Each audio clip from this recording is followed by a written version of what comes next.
5 of the most elegant perfumes for the sophisticated woman. Now, of course, a lot of fragrances nowadays are very youthful and flirtatious. There's bubblegum, there's cotton candy, there's marshmallow, there's whipped cream, there's this, there's that.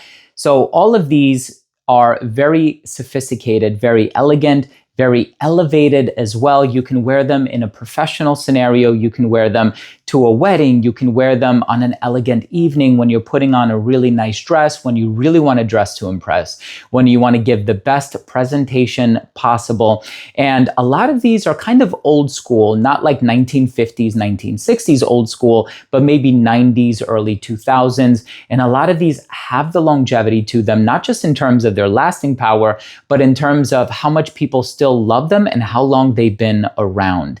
And of course, some of these might be a little controversial, but I want you to give me your opinion if you've tried any of these fragrances. And yeah, some of these are old school. So if you've tried these perfumes, I'm interested to know what you think. So definitely drop your comment down below.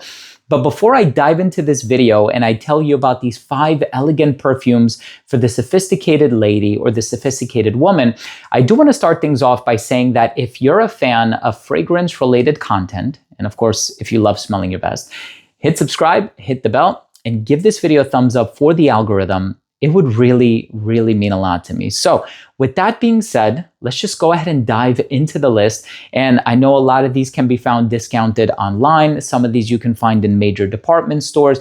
Some of these are a bit harder to find, and it's because they've either limited the distribution or the production of them. Whatever the case may be, please try to get your nose on some of these, especially if my description of them makes them sound appealing to you or makes it sound like something that you would like. So this is one that's been around for a very long time. I personally have 2 or 3 bottles of it, and I know people were talking about it being potentially discontinued. You know, it's funny, I went to Gift Express in Edison, New Jersey, and I saw they had a bunch of these on their shelf, and I'm like, people are talking about this being discontinued, and I think at TJ Maxx, they have like 1 bottle every now and then, and that's where I actually purchased my most recent bottle. But this one is actually Gucci Rush. Now, have you ever owned this one? If you've owned this one, drop your comment down below. So this is actually a peach-based fragrance, and I also have number 2. Now, I have 2 or 3 bottles of this one, I would say, and this is a very classic fragrance. You have the peach, you have the patchouli in the dry down, and I think that's one of the reasons why this one is going to be so polarizing. It's a lot of people just have an aversion to the smell of patchouli. They don't like it. It's too dark. It's too green. It's too earthy. Maybe it reminds them of a certain time in their life. I'm really not sure. But the people who love it, they absolutely love it. Now, these 2 are actually quite different. I would say this is the one that has more of like an elegant personality to it. So again, these are classic. These are not youthful. These are not childish. They're not puerile or juvenile. These are more upscale, more refined, more elegant as well. Now, the next one that I want to talk about is a composition by Annick Menardo. I fell in love with this one when I initially tried it. And this one is a lot of vanilla, almond, and jasmine.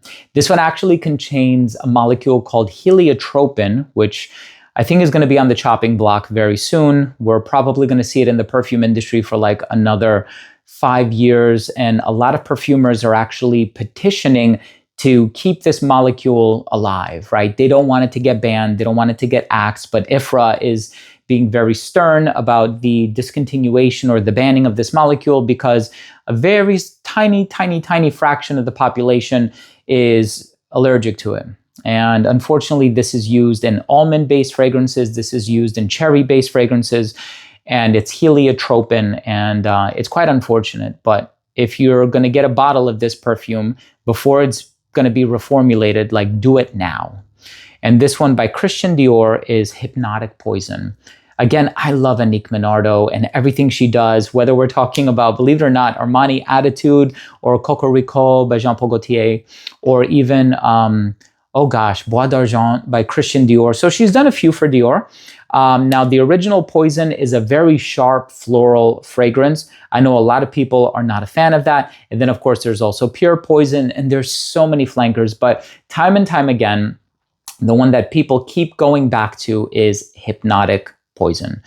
And it's an amazing fragrance. The vanilla, the almond, I love wearing this myself, to be honest with you. And a lot of other fragrances have kind of borrowed influence from this one.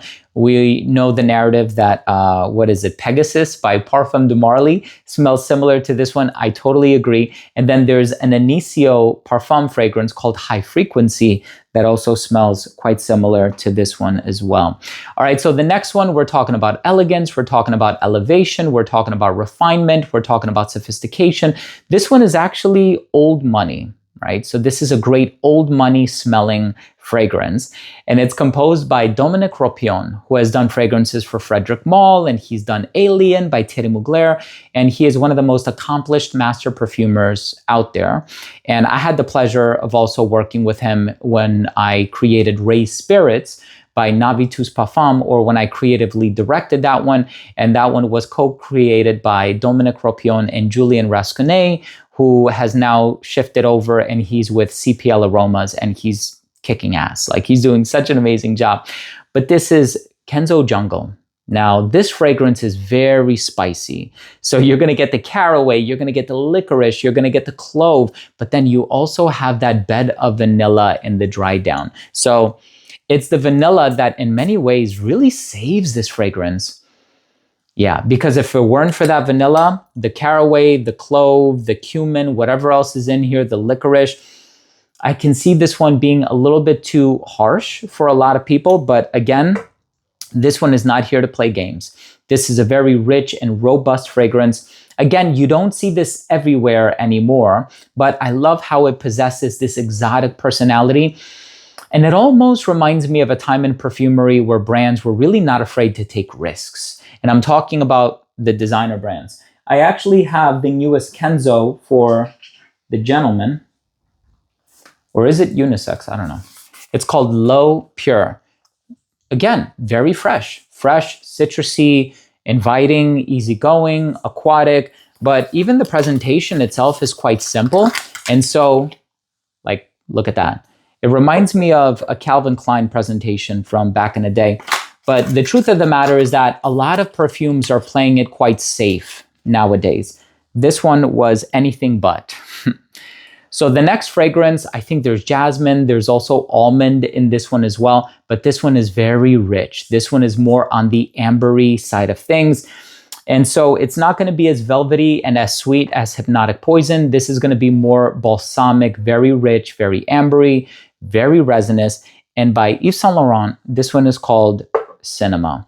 You have to drop that comment down below if you've owned any of these fragrances. Now, of course, this is more elevated, this is more refined, this is old money as well. You know, YSL is doing some incredible things. I love Libre Flowers and Flames, Libre Le Parfum. So the brand is doing some incredible things nowadays, but there's just something about this one definitely conveying the class and the elegance. Let me find the atomizer here. And it's strong. It's strong. It's very, very strong. It almost has a bit of like an orange blossom vibe in there as well. So it's incredibly diffusive. It conveys that femininity, but it also has like this old money aesthetic or appeal to it. And what I mean is that ingrained knowledge of wealth management and just, you know, proper etiquette. That's the vibe that this one conveys. And let's go ahead and talk about the perfume in the #1 spot. And this one is, believe it or not, it's funny. I was looking up the note breakdown and there's a bit of a disconnect because, well, it contains a fantasy note. I saw watermelon. It's so funny. I saw a bit of citrus in this one as well. I don't get watermelon, but I do get rose and I do get iris. So this is a very elegant floral fragrance. And once again, I have to drive this point home. I think it's the lack of that sugary sweetness that really makes this a very elegant, very elevated, upscale type of a fragrance.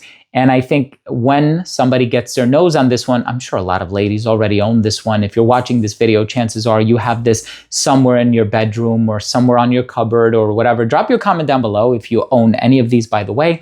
And let me know if you agree with my assessment of these fragrances.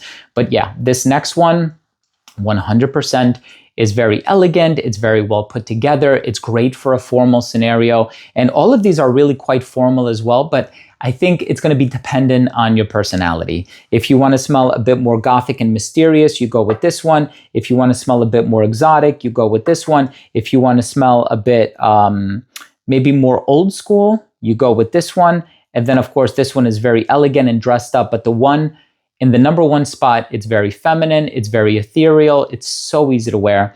And this is none other than Chloe Eau de Toilette. So this fragrance, incredibly floral. You have the you have the iris, you have the rose, and rose always conveys femininity, sensuality, flirtatiousness. So again, the absence of the sweetness really puts this in elegant territory.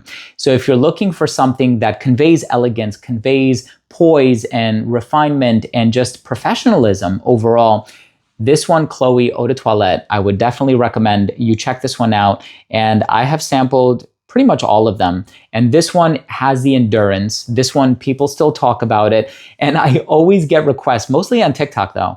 I always get requests to review this one. So you know what? I'm going to put this in the queue. I'm going to be reviewing this one soon. Hey, thank you so much for joining me today. That was my take on 5 elegant fragrances for the sophisticated woman. And a lot of these convey old money vibes, but I'm going to leave that up to you because all of these are going to be contingent on your personal taste. Thank you so much for joining me. If you have experience with any of these, drop your comment down below. And of course, if you took anything of value from today's episode, I would really appreciate it if you would consider supporting the channel by clicking subscribe, hitting the bell, and giving this video a thumbs up for the algorithm. It would really mean a lot to me. So thanks again so much for joining me. Thank you for tuning in. I love you all, and we'll see you tomorrow with a new episode.